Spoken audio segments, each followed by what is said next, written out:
Good morning. Sorry, I got sandwich in my flatch. It's Janine. Today is Sunday, July 9th, and I'm here for an update. It's been a while. Too long. I did want to do an update sooner. However, God forbid I got a fucking break. God for fucking bed. You know, I think Niagara Falls would stop spewing water. So we can't have that happen, can we? Let me just give you a rundown. My current weight, do a little weigh-in. My current weight, when I weighed myself this morning. Where's my goddamn pictures? Come on. There we go. Here we go. Alright, my current weight is 144. Okay? And I'm very happy with that. Because I've got 20 to 25 pounds of excess skin on me. Which means I'm doing between, 119 to 124 pounds on my regular frame. Alright, so that's good. And the rest is just, bingo arms and Lord knows what else. Alright, pancake tits. I own it, okay? I fucking own it. So, yeah. I had a follow-up with my bariatric surgeon, Dr. Alphonse Pomp at Weill Cornell. He's head of laparoscopic surgery at Weill Cornell in Manhattan. It went very well. The only crappy part was that my blood work blew. So I got a bit of a verbal lashing for that. And told me to get my ass to a hematologist ASAP. So I went to my regular doctor, I think the next day, just because I had to. And for an alternate reason. And my regular doctor referred me out to a hematologist pretty close to my house. That hematologist was an absolute waste of my fucking day quack. Oh my God. He had no idea what a duodenal switch was.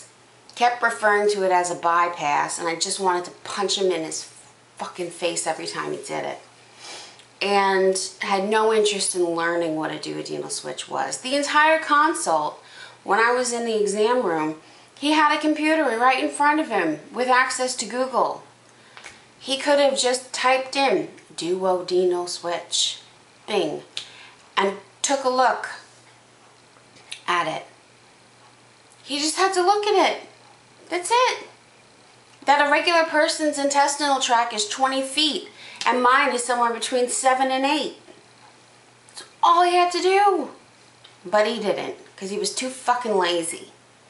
Also, my bariatric surgeon, Dr. Pomp, gave me his card and said, hand this over to your hematologist and I'll be more than happy to have a consult with him. Did the hematologist call? No. He's too fucking lazy. I'm going to shut my fucking mouth because I don't think I'll ever be able to get off that soapbox. Anyway, I found my old hematologist, the one I used like a year ago. I went to him. He didn't know how the hell I was still walking. He told me I probably needed a blood transfusion rather than iron infusions. But he hooked me up with 10 double bag iron infusions, and after 10 weeks of those, we'll check my blood and see how much progress we've made.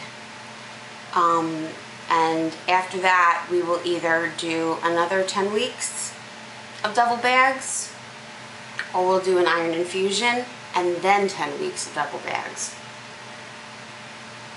I'll also be getting B12 shots every single time I get my iron infusions. So, I mean, just ridiculous. Anyway, yeah. I had something called a DEXA scan at a laboratory. DEXA scan checks your bone density. I needed to have that done for my endocrinologist. So I had it done, and it checks for like osteoporosis. I have something called osteopenia. Osteopenia is the equivalent to pre-diabetes to diabetes. So osteopenia is the pre-osteoporosis. Great. I can reverse it. It's reversible. But my bones are getting very thin. Excellent. And I'm doing it to myself. It's not the surgery. Like, when you're listening to me right now, don't shake your head and be like, ah, that's the duodenal switch. Don't do that. Because it's not. It's me. It's because in 2014, when I had my 2 craniotomies, I needed a break from taking my vitamins because I was on so much medication when I got released from the hospital in the beginning of 2014. I was on so much. And I was taking that medicine, I forgot what it's called, but it makes you not throw up. They give it to early moms when they got a bun in the oven. I was taking that like 7 times a day because all I wanted to do was vomit when I came out of the hospital from the craniotomies. So I just took a break from taking my vitamins in 2014 to recover from my craniotomies. And I just never picked up the vitamins again. I never re-picked it up. And it's a mistake that I made. It's a massive mistake that I made. And now I'm paying the price. I'm paying the price. So, yeah. Regarding my sinuses, I do get a couple messages regarding my sinuses. Still not 100%.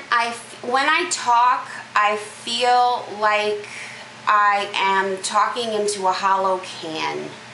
It's very echoey on the inside. It feels weird. And I have a drippy nose all the time. I'm sorry. It's early. I have a drippy nose all the time. I do use a nasal spray once in a while. And I have follow-up appointments with my ENT coming soon. In like 6 weeks-ish or something like that. So we'll see how we do. Regarding my meatball, my Giuseppe,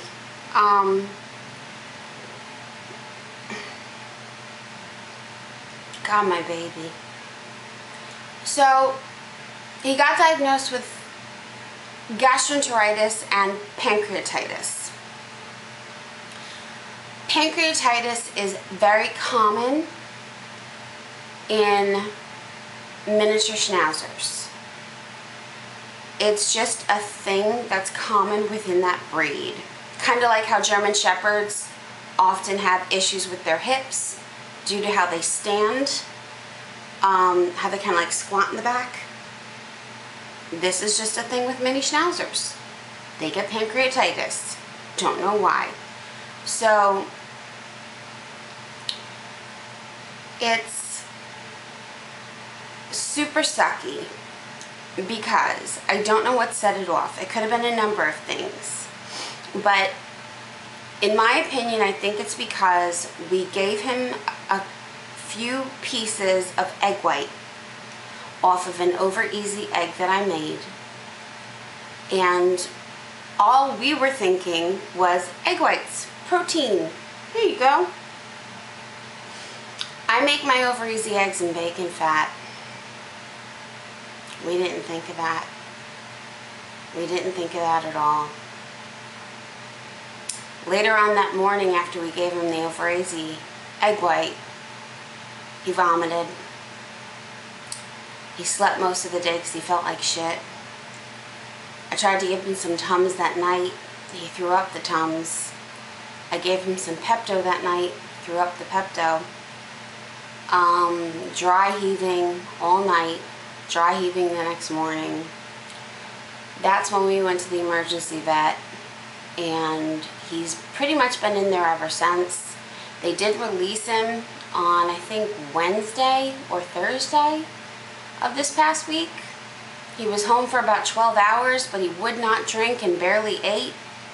And I was like, fuck this shit. He ain't ready to come home. And I brought him back. They re-admitted him. And that's where my meatball is now. He's still in the hospital.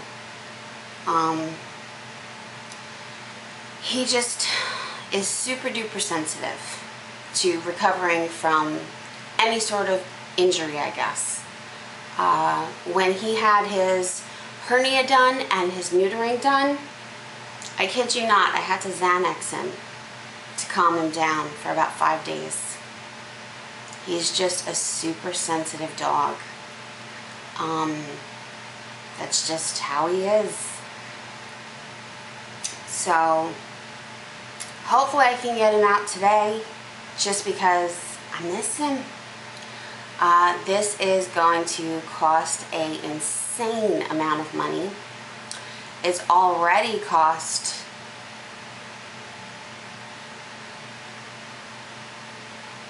almost $5 grand, and I haven't gotten the bill for him being in from Wednesday to now.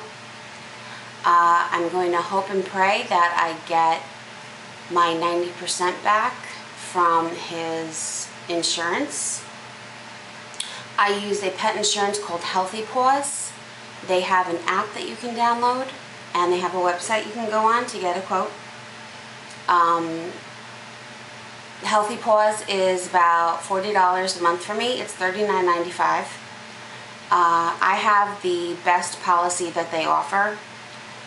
So for $39.95, they reimburse me 90% of any sort of, damage, injury bills. The only thing I have to pay is just the initial consult visit, which is like $100 or something like that. And then after that, they pay 90% of everything. They do not pay for wellness checks, like, an annual physical. They don't do that. But I think there was a small grace period that I had to wait, maybe like 5 weeks or something like that, 6 weeks maybe, I'm not sure. And the deductible I paid was, I think, $150. Anyway, my point is, I'm being slapped with a bill that's probably going to be about $7,500 just because of the breed I bought. I'm really happy I got pet insurance. I severely suggest you do the same, because you never know when shit's going to hit the fan. Anyway, cooking videos. I got a couple of requests for items to do in a cooking video. Frankly, your requests sucked.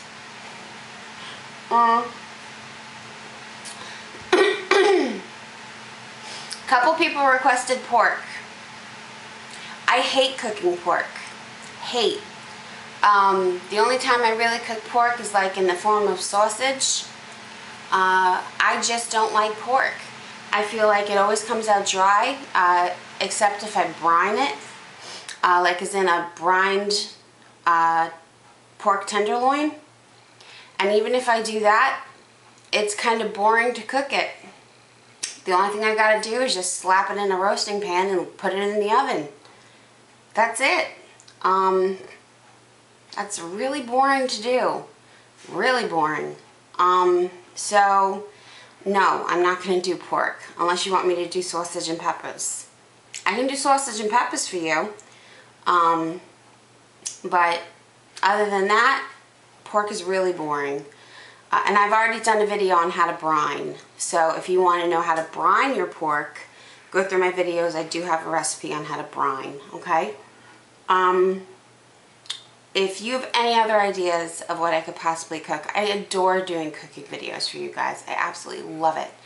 But I don't really have ideas. So give me an idea of what you guys would find most helpful for me to do for you, okay?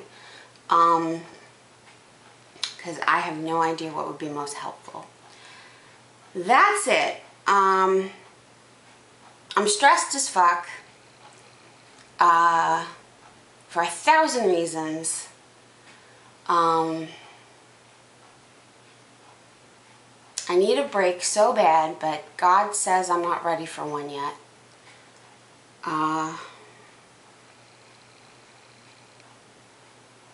I'm just going to sit here and eat my sandwich for breakfast. I've been eating sandwiches for breakfast because boar's head ham is 9 grams of 9 grams of protein for 2 ounces, and I use probably 4 to 6 ounces on a sandwich, and that's really good. Anyway, I love you. I love you, love you, love you, love you, love you guys. You know I do with all my heart. I hope you guys have an amazing week. I'm going to try to do another video next weekend. I'm going to be staying on Long Island for the weekend to celebrate my birthday. Alone, believe it or not. It will be me and Meatball. I wanted a quiet weekend. I didn't want anybody's bullshit. So, it's just me and my Meatball staying in the house out east on Long Island in the Hamptons. So I will bring my camera.